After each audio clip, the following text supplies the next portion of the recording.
Hey guys, so believe it or not, I got a request to do a video of the Robby Rose training lab. I hate saying Robby Rose training lab, like third person.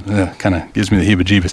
A review or a walk around or a tour, I guess you would say, of the training lab. I'm struggling right now with these joggers I'm wearing, but training lab. People wanted to know some background information on it. So it started out as, I guess if we want to go further back, it started out my dad built, he didn't build it. He had a cage. He had a batting cage, like an indoor batting cage, like it was a business in town. I think I was 10, 9, 8? I think I was 8, 9, or 10 around that time. Business didn't do well, and they went under, I think, maybe a year. But anyways, we had all the stuff from the cage, like the batting net and all the stuff, and we got into the backyard. We don't have a huge backyard here, but in the corner of the backyard, he was like, "I'm going to build a cage." And this at this point in my life, I think I was like 11 or 12 because I have a brother, and we were both ball players. Dad's obviously a ball player, and he thought, why not? So we built the cage. All right. So we had like a legit batting cage back here. You can't see it because it's kind of covered off with what I threw up there now. But back there was a shed that got turned into like a pitching tunnel. Let's see if we can get in here. So it's all wood now, but in that shed was like my dad's pitching tunnel. We would come out here. Sheesh, this was my whole like childhood up into high school, maybe a couple years into pro ball. We'd come out here, and my brother and I, we would get into the batter's box. This was the batter's box right here. You can see the dirt over there. This was a batter's box. He had gloves up here, and frickin' A, we would just be out here for hours. My dad would just love it. It was like we had lights. You can still see the light fixtures all up in there. But it was like freaking Yankee Stadium, man. And we would be out here, and like, I don't know how, I mean, bless our neighbors' hearts, but we'd be out here for a lot longer than a lot of other kids in the neighborhood.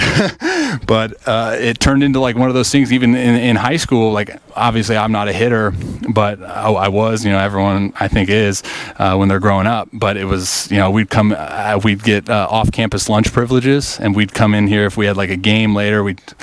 Me, buddies, my brother, like we'd come in here and take rounds of BP at lunch. Mom would cook us lunch, and pops would be like ready to throw, be all warmed up, and we'd come in, and we had like 45 minutes to an hour to get like 3 rounds of 7, get ready for the game. It was just good times, man, good times. And then when my brother and I turned pro, it was still there. And then I think when my brother retired, and then obviously I became a pitcher, he turned it into a wood shop. And then it went from a wood shop to kind of like I had a workout space in here. I think my third off season, very little space because he had his whole wood shop thing. And I had a little space. I didn't like to go to public gyms at the time. I wasn't a big weightlifter when I was younger. So I turned like I had a little pieces of equipment and whatnot, and I think then after that, then I started going to public gyms. I got really into weightlifting, and then it became a full like woodshed. Like the whole thing was a woodshed. Then it turned into like a woodshed / ping pong tournament area where my whole entire family would just compete at ping pong. The ping pong table was like right here, and then it turned back into a major woodshed when the ping pong table broke. This was probably around like my 8th off season, and then I want to say I was living in Omaha. I came home. I flew home. So this would have been 2019, summer of 2019. And I knew my time in Omaha was limited because I was, recovering from an injury, and I was getting back to playing. And so I was like, all right, well, when I leave Omaha, I'm probably going to come back to the folks' house and hang out. I was like, I need a place to work out. And at that time, my dad stopped doing all his wood shop stuff. And so I came out here. It was like I was home for a week.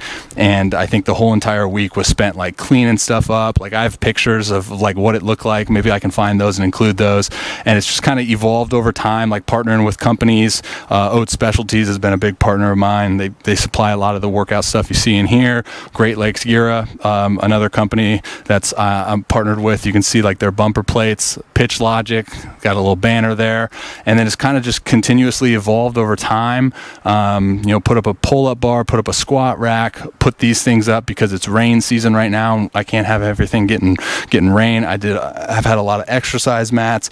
The downside of it being a wood shop for the longest time was that a bunch of sawdust got in the turf that we had laid down when it was strictly a batting cage, and you can't get it out, so it's all dusty. So I put down these exercise mats, got a dope sign, and it's the lab. It's the lab. I come out here, I can throw. The only downside is it's only like 40 feet, so I can't do like a Rapsodo in here.